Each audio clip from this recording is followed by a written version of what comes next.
where when the foot of the support leg leaves the surface, here the trunk must be held upright. Holding the trunk erect will cause tension to develop early in the abdominal muscles and the iliopsoas muscle. The presence of such pre-tension will help the swing leg to move forward rapidly after leaving the ground. When the trunk is erect, the abdominals and the iliopsoas can generate power rapidly to swing the leg forward from the rear. Moreover, by holding the upper body upright, disruptive forward and long axis rotations can be avoided. At the end of the push-off, the body's center of mass is far ahead of the point of push-off. If much force is still being exerted at the end of push-off, then forward rotation will develop. At the same time, long axis rotation will also develop if much force is exerted at the end of the push-off.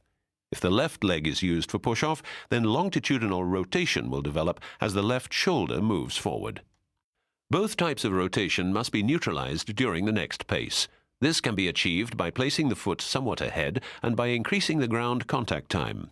When ground contact time is increased, it will be impossible to use elasticity in muscles and tendons optimally, which will cause the next push-off to require more energy than necessary. By holding the upper body well upright and by not exerting extra thrust at the end of the stance phase, disruptive rotations can be avoided during the following floating phase. In order to move the swing leg rapidly forward from the rear, it is important to have tension around the ankle. The foot can then leave the surface early so that the swing leg can move forward on time. If little tension is present in the muscles that control the ankle, it will take longer to complete push-off, and the swing leg will move forward slowly and too late.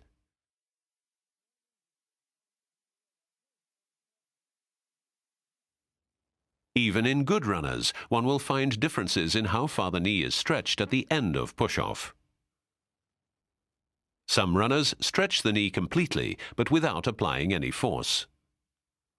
Other runners neither stretch the knee completely nor apply force at the end of push-off. When running at maximum speed, the knee is kept bent even farther at the end of the stance phase. Top sprinters in particular have the tendency to keep the knee clearly bent at the moment of foot loose.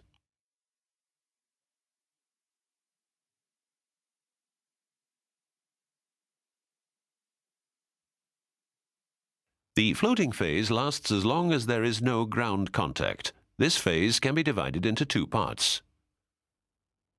The phase in which the lower leg swings outward, the phase in which the scissor-like movement takes place.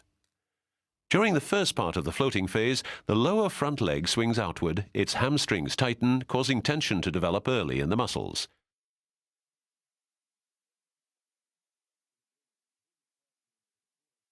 Having tension in the hamstrings is very important and possibly counts as representing the core of running. This build-up of tension and elastic stretch in the hamstrings is necessary for two reasons. First, to be able to move the swing leg to the rear forcefully so that the foot of the landing leg can be placed on the ground well beneath the hip.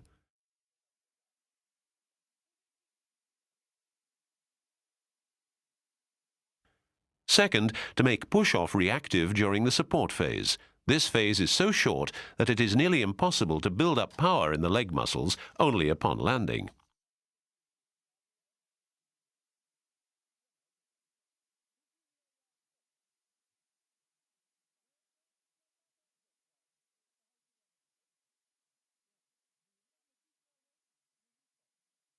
Therefore, at the moment of foot placement, the hamstrings must already be highly tensed.